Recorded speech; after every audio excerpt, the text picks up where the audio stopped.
let's not like bury the lead either from the other kind of just big actual newsworthy thing from the weekend. That's the addition of Ethan Johnson from App State, defensive back, who signed with South Carolina on Saturday morning, and is one of the guys who was among the 16 players who got a TRO to not only play, but also enter the transfer portal and also be able to transfer elsewhere without that school or coach being punished. So that was completely separate, worth mentioning, than the Colorado case, which initially gave everybody from that 2022 high school class an extra year of eligibility, but changed nothing else.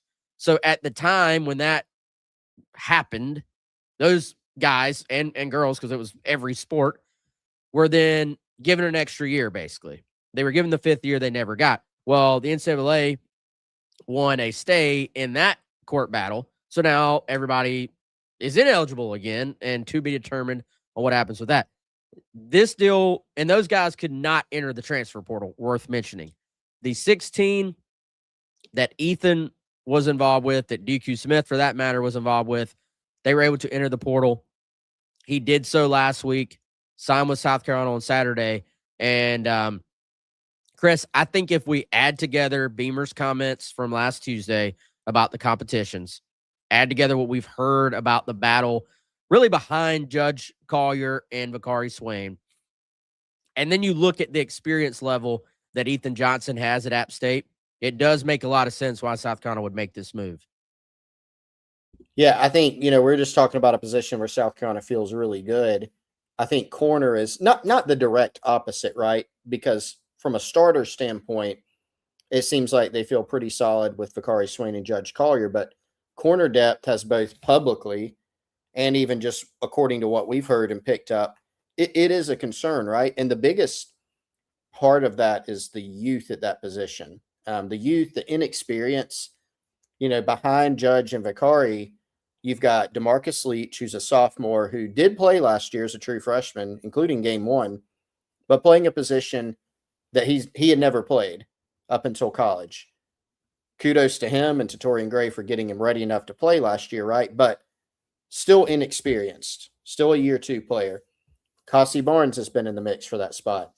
True freshman. If you go through the rest, Jalewis Solomon has not been, I think it's fair to say, as consistent as desired. Now, he's had some injuries and things like that. Zabari Sandy, he's had a couple of knee injuries since he's been at South Carolina. Then you look at Tristan Lewis, KJ Johnson, 2 true freshmen, and KJ didn't enroll until the summer. So a lot of youth at that spot. And Shane Beamer has publicly talked about, hey, who is going to win that third corner job? We're not really sure. So here's a situation where you can be resourceful and you can say, hey, Ethan Johnson's in the portal. This guy's from Huff High School, a school South Carolina recruits, school where South Carolina knows a lot of people, trusted people. Got 2 commits that are playing at Huff High School this year. Ethan Johnson played all 4 years at App. Didn't transfer, stuck it out, right? But getting that 5th year because of this court case. Played about, 3,000 snaps or so during his career at App State. And so a guy that they feel like can come in and, one of the big things this offseason, get older, get more experienced. If that's your goal, here's a corresponding move that makes a lot of sense to get older. And so, yes, you're bringing him in very late. Game day is less than 2 weeks away. He'll have to get with the team, get acclimated. He'll have to learn the scheme, all that. But apparently it's a really sharp kid, played a lot of football in his time. So really a no-risk, potentially high-reward move to make here. Yeah, and, Chris, I think, worth mentioning, defense is, at the college level, it's not like high school, and it's not even like defenses used to be 20, 30 years ago where it's like, all right, here, here's my assignment. I have to sit in zone in this coverage, and this is just what I'm supposed to do. And there's carryover, cover 3 is cover 3 and cover 2 is cover 2. I mean, there's a lot to some of these schemes these days. And, it's not necessarily that simple. If you look at around the college football landscape, the defense has kind of caught up with the offenses over the last few years compared to, when the offenses first started going spread, no huddle, and we're just going up and down the field on the defenses. So there will be an adjustment there, I'm sure. But kind of talking to, you talking to a source there about him, just how much of a film guy he is, how smart he is, that many snaps at App State. Probably won't be a direct carryover from that system, but I do think that's a pretty positive sign too, in terms of his ability to like pick all this stuff up pretty quickly. Yeah, way he was described to me was a guy that is going to just provide a lift to not only that room but the locker room in general. That's something that South Carolina talks about a lot. Like even in the NIL transfer era, like you think about the Portal West. You got in the portal window, what is it, 10 days now? Call it 2 weeks, right? A week or two where it's fast and furious, it's speed dating. You're finding out, okay, who do we like? What do we need? Who do we like there? What's the NIL number?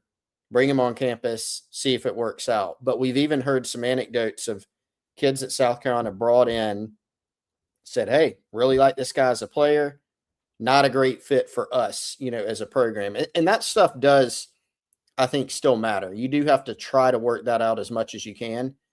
And so the reason I bring that up, Ethan Johnson, according to multiple people I've talked to, just a really good addition from that standpoint, but also a good football player. The way it was described to me, good football player, even better person, but someone who really likes to grind out the film, described to me as a potential like future coach type.